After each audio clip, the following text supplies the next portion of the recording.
જૂનાગઢના વિસાવદર પોલીસ સ્ટેશનમાં એક ફરિયાદમાં ખોટો ગુનો દાખલ કરવામાં આવ્યો હોવાનો ધારાસભ્ય ગોપાલ ઇટાલિયાએ આરોપ લગાવ્યો અને દેખાવ દરમિયાન ધારાસભ્ય મહિલા પીઆઈને પગે લાગતા મામલો ગરમાયો। વિસાવદરમાં આપના જિલ્લા પ્રમુખ હરેશ સાવલિયા સહિતના લોકો સામે મગફળી ખરીદી કેન્દ્રમાં મહિલા શ્રમિકે છેડતી અને એટ્રોસિટીની ફરિયાદ લખાવી હતી, જેની હરેશ સાવલિયા સામે ગુનો દાખલ થયો હતો અને આપના આગેવાનો અને ખેડૂતો ઢોલ નગારા સાથે વાજતે ગાજતે હરેશ સાવલિયાને પોલીસ સ્ટેશને મૂકવા ગયા હતા।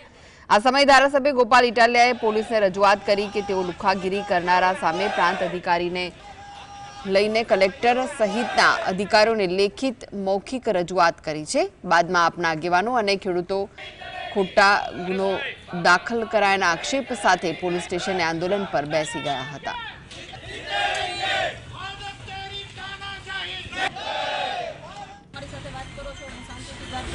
બેન તમે છેડતીનો આરોપ કેવી રીતે લગાવ્યો ન કરો? આપે ભાઈ મારી સાથે શાંતિથી વાત કરો, મને બેન કહો છો? હાલો પગે લાગુ લ્યો। એવી કોઈ વાત નથી। લ્યો છેડતીનો આરોપ કેવી રીતે કર્યો? એવી વાત નથી। કેવી રીતે છેડતી કરી હમણે? એવી રીતના ઇન્સલ્ટ નહીં કેવી રીતે છેડતી કરી હમણે?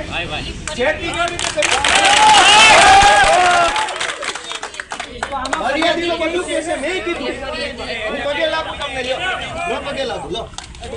છેડતી કેવી રીતે કરી દે? ધારાસભ્યના લેટર પેડ ઉપર આપી મેં 24 તારીખે મેં ફરિયાદ આપી, એટલે તમે હરેશભાઈ ઉપર ખોટી એફઆઈઆર દાખલ કરી છેડતી કરીશ। આ છેડતી કરવા ગયા ત્યાં? આ હરેશભાઈ છેડતી કરવાના છે? ભાજપના પટ્ટા પહેરતા શરમ આવવી જોઈએ। સરકારો બદલાઈ જાય, મોઢું નહીં બતાવી શકો તમે કોઈને।